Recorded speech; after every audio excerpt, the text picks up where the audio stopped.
Hello everyone, welcome to Garden Air. My name is Natalie, and today I was just going to repot my Aglaonema. It's a red Siam, and it's been in its pot for a number of years now, so it's time to just take it out, give it some fresh soil, clean the pot, straighten it up, just kind of give it a nice refresh. So while I'm doing that, I'm going to film and I'm going to discuss its care, how it best grows for me, what I do with it, and so on and so forth. So thank you for being here, and let's get right into it. So my Aglaonema sits out in my living room across from a north-facing window.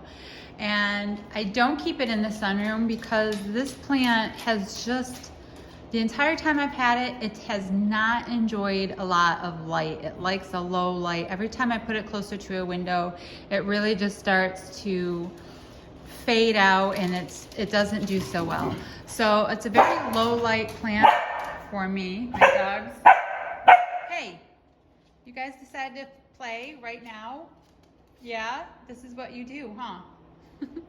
So I'm going to bring it into the sunroom and start taking it apart, get everything out of there, see how it all looks in the soil. See, we've got like lower leaves just kind of like yellowing, which is normal. These guys grow up on their canes, and they'll get long and kind of leggy, and as this one's doing. So that's why I wanted to kind of refresh, get it shaped a little bit better so it's standing a little bit nicer, clean up these yellow leaves, and just do something with this old dirt, because I think I've had this plant going on probably 5 years now, so it probably would really enjoy a total refresh.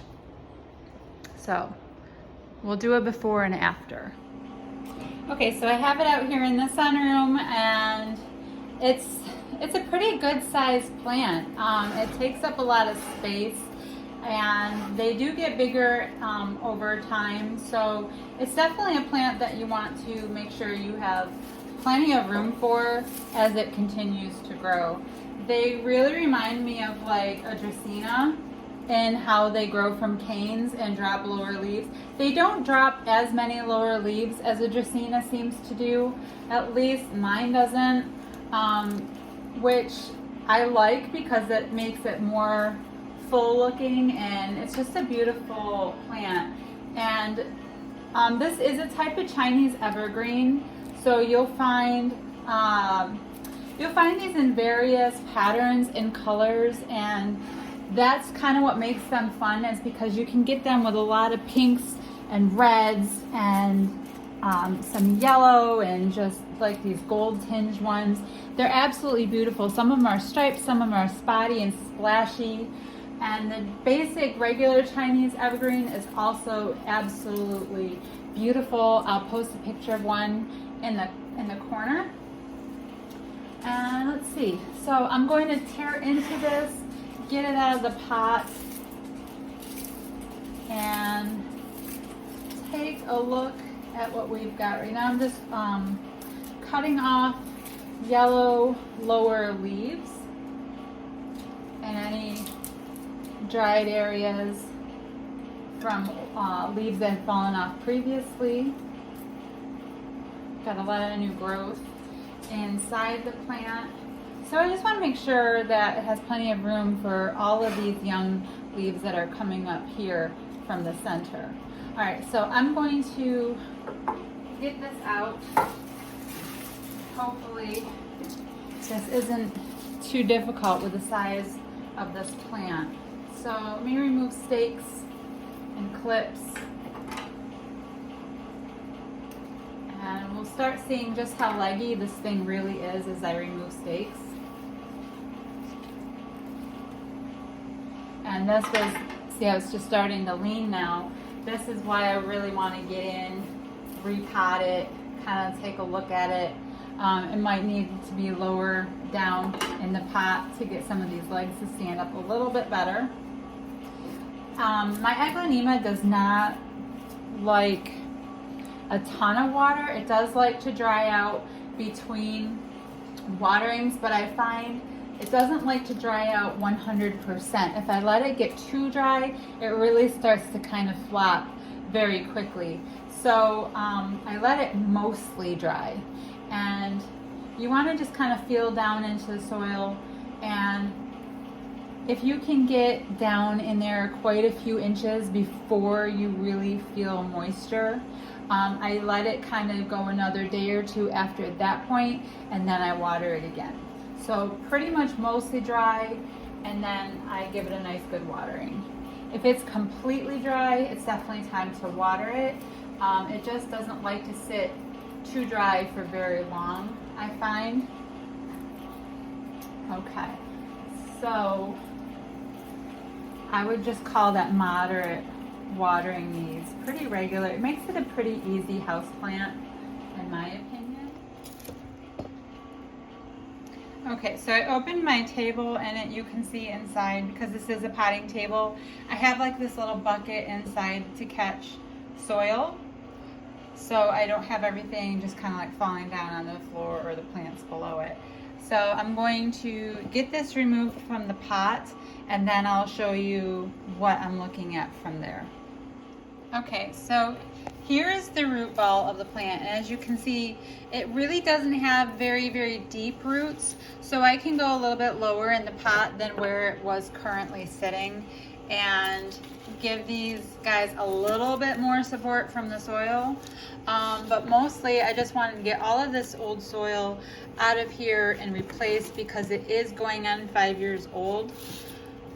It's still nice looking though. That's the thing. Like, look how fresh the soil still looks for being in this pot for 5 years. What I'll do with it is just throw it out in my flower garden and let it kind of blend into my dirt out there. So this pot, it's a very, very large pot. So I am going to leave a portion of the soil inside of it, and then I'll freshen up the top half. I'm going to take a little bit more out, so when I put the roots down, they're actually sitting in some nice fresh soil.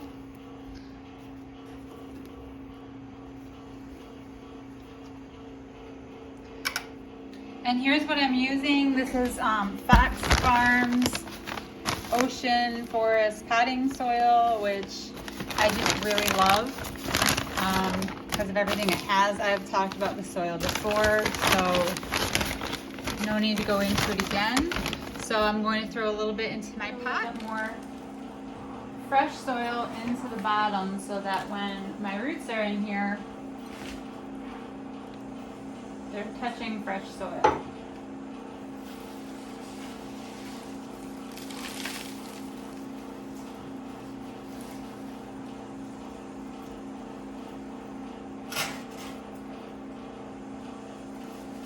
Want to see about what depth I want to put it at, so that it has a little bit more support from the soil around it.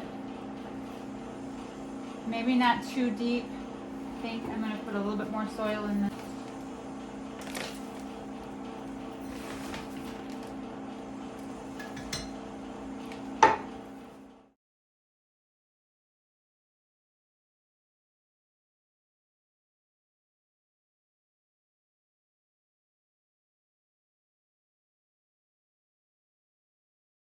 Up and set back out into the living room again, and don't worry about how bunchy they kind of look at first after a repot when you have a long-legged plant like this. Like, she has some really tall canes. Some of them I had to get staked back in there, and I just use orchid clips. Make sure the clips aren't too tight. You don't want to be squeezing the canes at all and restricting water flow or anything else that needs to go through those canes.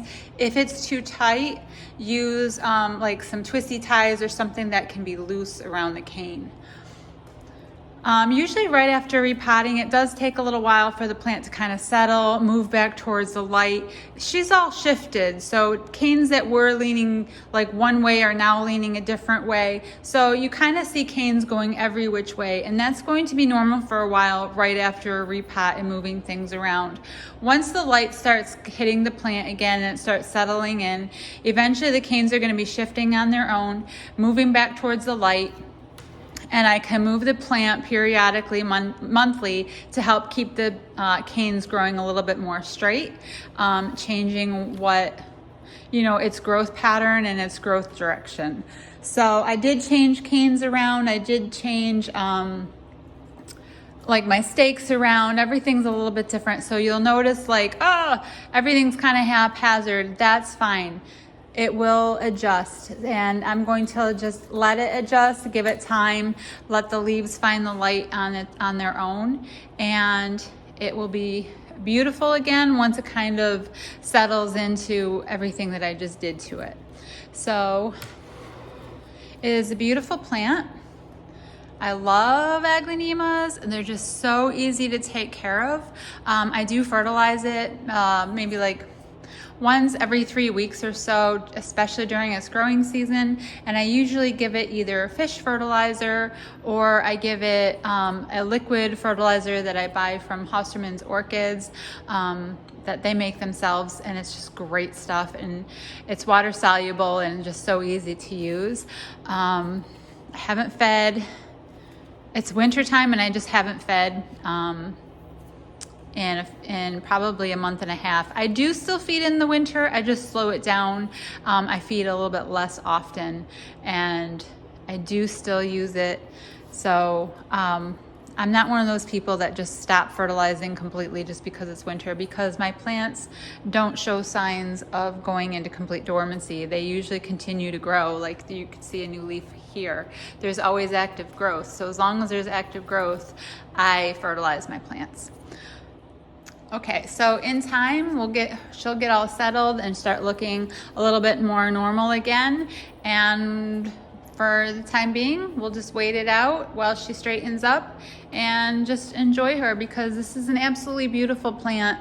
And I hope you have awesome success with it. If you have different Aglaonemas, you know what I mean by how beautiful and splashy a lot of them can get. Let me know what works for your Aglaonema if you do something different, and definitely talk about them in the comment section below. I hope this helped you in some way, and I hope you all have an absolutely awesome and amazing day, and I will see you all next time. Thanks for being here, and please like and subscribe if you haven't already, and I'll see you guys next time. Bye.